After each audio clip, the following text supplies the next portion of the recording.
지난 시간에 우리는 1장 12절부터 24절까지의 말씀을 살펴보면서 사도를 향해서 그 사도성을 의심하고 또 사도의 사역을 인정하지 않는 그들의 의심에 대해서 평소에 자신이 어떤 마음 자세를 가지고 사역에 임했는지 그 사역의 자세를 볼 수 있는 그런 시간이었습니다. 사도 바울이 갖고 있었던 그 기본적인 마음 자세, 특별히 고린도 교회를 향해서 더했던 그 마음 자세는 바로 거룩함과 그리고 성실함이었습니다. 사역을 임할 때 어떤 인간의 죄악된 탐욕이나 어떤 계산이나 죄성이 섞이지 않은 사역을 내가 했다. 거룩한 사역을 했다. 그리고 하나님 앞에서 나의 양심에 비춰봤을 때 부끄러움이 없도록 내가 사역을 했다. 성실하게 사역을 했다. 나는 하나님의 뜻에 늘 예, 아멘 하고 예 하면서 그 응답으로 사역을 한 것이지 나의 욕망과 탐욕을 따라서 아니요 한 적이 나는 없었다. 마치 그리스도께서 공생의 사역을 하실 때 늘 예, 아멘 하며 사역했던 것처럼 나도 또한 주님의 뜻에 대해서 예, 아멘 하며 사역을 해왔다는 것입니다. 지금까지 내가 주님의 뜻에 예 하고 순종했던 것처럼 이제는 너희들도 나의 사역과 나의 사도됨에 대해서 예 하고 받아들이라 하는 것이 지난 시간의 말씀이었습니다.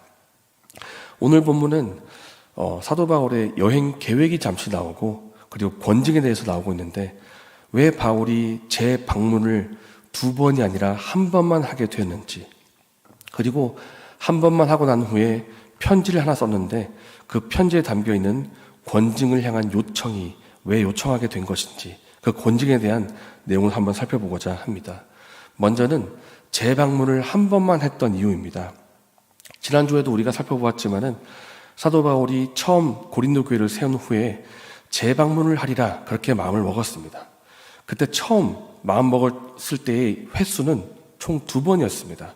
내가 가면서 방문하고 또 돌아올 때 방문하겠다. 어쩌면 사도 바울은 조금은 상대적으로 가벼운 마음으로 방문했는지도 모르겠습니다. 고린도 교회에 이러저런 문제가 있다고 하는데 그래도 만나서 이야기를 하다 보면 문제 해결이 잘 되겠지. 사람들이 나를 맞아들이고 또 내가 전하는 말씀을 잘 듣겠지. 그러나 막상 뚜껑을 열어보니까 상황이 심상치가 않았습니다. 문제가 여전히 질비해 있었고 사도 바울이 와도 문제가 해결되지를 않고 오히려 사도 바울의 사도됨에 대해서 의심하면서 대적하는 사람들까지 있었던 것입니다. 당신 대체 뭡니까? 뭔데 가만히 있는 우리한테 와서 이래라 저래라 하는 겁니까? 당신 혹시 무슨 사도라는 증거라도 있습니까? 추천서 있으면 한번 줘보세요. 그 당시에 추천서 제도가 유행을 했었는데 이런 것입니다. 내가 누구누구 문화에서 교육을 받았습니다. 내가 누구누구의 제자입니다. 이런 추천서가 있으면 그것을 보고 아 그렇구나 인정을 하는 그런 추천서 제도가 있었는데 사도 바울은 그런 추천서가 없습니다. 없고요. 직접 개척한 교회이기 때문에 더더욱 추천서는 필요 없는 것입니다. 그런데 이것을 가지고 일부가 꼬투리를 잡아가지고 추천서도 없는 사람이 와가지고 우리한테 이래라 저래라 한다. 그리고 사도 바울을 대적하고 사도됨을 의심하고 그런 사람들이 있었던 것입니다. 이제는 우리가 보니까 당신은 진짜 사도가 아닌 것 같습니다. 이제 당신이 하는 말도 우리가 듣지 않겠습니다. 이런 말을 듣는 바울의 마음이 얼마나 억장이 무너지겠습니까? 문제는 그들의 의지, 심지어 문제를 해결하러 온 나를 향해서 대적하러 온 사람들까지 있으니 사도 바울의 마음에는 근심과 큰 눌림이 있었던 것입니다. 그래서 사도 바울이 왜 재방문을 2번 하지 않고 1번만 했는가? 2번 했다가는 그렇잖아도 무거운 마음이 더 무거워질 것 같아서이기 때문입니다. 방문과 신방이 기쁨이 돼야 되지 않습니까? 그런데 기쁨은커녕 무거운 마음이 계속되니까 야 이번에 2번째 갔다가는 고린도 교인도 그렇고 나도 그렇고 정말 큰 눌림이 있겠다. 그래서 2번 방문할 것을 취소를 하고 그 자신의 편지를 쓰기로 한 것입니다. 내가 편지를 써야 되겠다. 이 편지를 통해서 성도들에게 어떤 문제가 있는지 그 문제를 지적해주고 그리고 회개할 것이 있으면 회개하라고 촉구를 좀 해야 되겠다. 이 편지를 써서 그래서 4절 말씀에 나온 것이 바로 사도 바울이 썼던 눈물의 편지인 것입니다. 내가 마음에 큰 눌림과 걱정이 있어서 많은 눈물로 너에게 썼노니 방문이 기쁨이 안 되기 때문에 더 이상 방문을 할 수가 없고, 그럼에도 불구하고 문제가 있는 고린도 교회를 생각하니 마음에 큰 눌림이 있고, 그래서 그 눌림과 아픔과 고통과 눈물을 가지고 내가 편지를 쓴다라면서 눈물의 편지를 썼던 것입니다. 그렇다면 이 편지의 내용에는 어떤 내용이 들어 있을까요? 이 근심의 편지라고 하는 이 편지는 이미 소실되었고 우리 손에 주어져 있지 않기 때문에 정확히 어떤 내용인지는 알 수가 없지만 다만 추측은 할 수가 있습니다. 먼저는 이 편지를 쓴 목적 가운데 하나가, 이유 중에 하나가 내가 큰 눌림과 고통이 있기 때문에 눈물로 편지를 쓴다. 그러니까 고린도 교회에 산재에 있던 여러 문제들이 있었기 때문에 그 문제를 지적하고 해결책을 주려고 하는 그런 회개의 촉구를 위한 목적이라고 할 수가 있습니다. 그 내용 가운데 우리가 살펴볼 것이 있는데, 바울이 문제를 지적하면서 범죄한 사람에 대해 교회가 벌을 줘야 한다, 이렇게 강조한 부분이 있다는 것입니다. 함께 6절의 말씀을 읽겠습니다. 이러한 사람은 많은 사람에게서 벌 받는 것이 마땅하도다. 방금 읽은 6절에 보니까 이러한 사람이 나오고 많은 사람이 나옵니다. 이러한 사람은 누군가 하면 바로 바울의 사도성을 의심하고 대적했던 사람인데요. 학자들은 말하기를 이 대적한 사람이 단수 한 사람이 아니라 여러 명이었을 것이다, 그렇게 추측을 합니다. 그러니까 오늘 본문에 나오는 이 한 사람이라는 것은 그 무리 가운데 대표격으로 한 사람을 지목을 한 것이고, 더 있었을 것이다, 그룹이 형성되어 있었을 것이다, 그렇게 말을 합니다. 이렇게 바울의 사도됨을 의심하고 대적하는 사람들을 향해서 많은 사람이 또 나옵니다. 이 많은 사람은 바로 교회 공동체를 말하고 있는데, 이렇게 교회 안에서 분란을 일으키고 문제를 일으키고 죄를 퍼지게 하는, 죄를 전염시키는 사람들에 대해서 교회가 벌을 줘야 한다라고 말씀하고 있다는 것입니다. 그 일을 공동체가 해야 한다는 것입니다. 사람들이 말하기를 기독교는 사랑의 공동체라고 말을 합니다. 기독교는 사랑의 공동체이고 기독교는 누구나 환영하는 종교입니다, 그렇게 말을 합니다. 그런데 이런 사랑의 종교가 죄를 범한 사람에게 벌을 줄 수 있습니까? 이렇게 사랑의 공동체가 잘못한 사람을 지적하면 그 사람 불편하게 만드는 것 아닙니까? 이렇게 질문할 수 있겠지만, 그러나 우리가 또 알아야 할 것은 하나님의 복음은, 예수님의 이 복음은 누구나 환영하는 것이지만 아무나 성도가 되는 것은 아니라는 사실입니다. 성도가 된다는 것은 말 그대로 거룩한 무리라는 뜻이고, 교회는 어떤 존재인가, 무리인가? 세상의 죄악에서 구별됨을 받은, 세상의 죄악에서 구별됨을 받는 거룩한 공동체가 바로 교회이기 때문에 교회의 중요한 특징은 바로 거룩성이라는 것입니다. 교회는 거룩해야 됩니다. 그런데 이 거룩한 교회 가운데 누군가가 가만히 공동체 가운데 들어와서 죄를 퍼뜨리고 죄를 오염시키고 있다. 그러면 교회가 어떻게 대처해야 되겠습니까? 그 죄를 짚어내서 죄를 제거하고 또 오염시킨 부분을 정화시켜야 될 것입니다. 그렇기 때문에 오늘 본문에 징계, 권징이 필요한 것입니다. 공동체의 거룩성을 유지하기 위해서 교회의 권징이라는 것이 필요하다는 것입니다. 권징이 필요한 또 다른 이유는 죄 지은 사람을 그 죄에서 구원하기 위해서이고, 또 더 나아가서 공동체에게 경각심을 주기 위해서입니다. 오늘 보면 6절 말씀에 나오는 많은 사람이 나오고 있는데, 이 권징을 주는 시점이 많은 사람이 모인 시점에서 권징을 줘야 된다는 것입니다. 그러니까 어떻게 보면 예배 현장이라도 할 수가 있고, 많은 사람이 서 있는 그 현장에서 권징을 주라는 뜻도 되는데, 그러니까 죄 지은 사람을 책망하고 회개할 수 있도록 도와주라는 것입니다. 그래야 깨닫는 사람이 있기 때문입니다.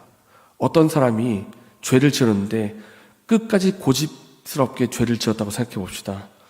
내가 그 사람을 알고 있고 개인적으로 말해 주었지만 듣지 않습니다. 두 사람이 해도 듣지 않습니다. 그럼 어떻게 되겠습니까?